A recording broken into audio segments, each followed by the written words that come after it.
And if you've been through the weight loss circus, which, forever. let's say, I think most women have been through that circus.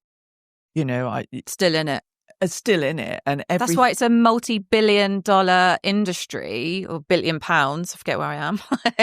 And it comes at us from every angle, and it has done from day dot. Every bit of information that we were fed as little girls and young women and older women and so on, it comes at you from every angle. So we are bombarded with it, and we always have been. Absolutely. And I think it's affecting men a lot more with all the social media. There's a much bigger push on men going to the gym and fitness and protein shakes and all that kind of stuff. They're really starting to feel the pressure as well. So it's not just about women. And we do like to be inclusive, don't we? Because we do love looking after our men and boys. And I'm mum of boys, you're mum of boys. You know, we've got husbands, brothers, grandsons, sons, nephews, all that kind of stuff. And they are super important as well. And it's important that we look after everybody. So, you know, we're not just for women, we are for everyone. But this is a situation which does predominantly affect women. I think we're more affected. There's a societal expectation and standard and, you know, in fashion and social media. And I'm sad to see that a lot of skinny stuff is coming back.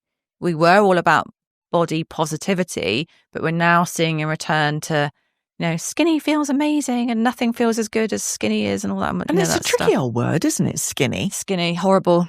We hate the word diet. We hate the word skinny. It's about being healthy and well. Yeah, diet. Diet was always a word that I used constantly. I can remember my mother being on diets and using replacement foods way back when. And I can remember her not being satisfied on those. And they never worked for her. She never changed very much at all. Nothing really shifted for long enough. We know all sorts of things now. But another thing that Jack Mosley was talking about, and he's kind of invented a new word. I think it's a new word anyway.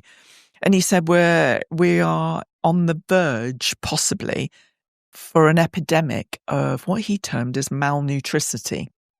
Great word. It is a brilliant word, and it actually describes exactly what we're going to end up with, which is people who are using GLP-1, are relying on it, and it has shut the food noise off, but they're not eating. When they are eating, they're not eating properly, and they're not eating enough.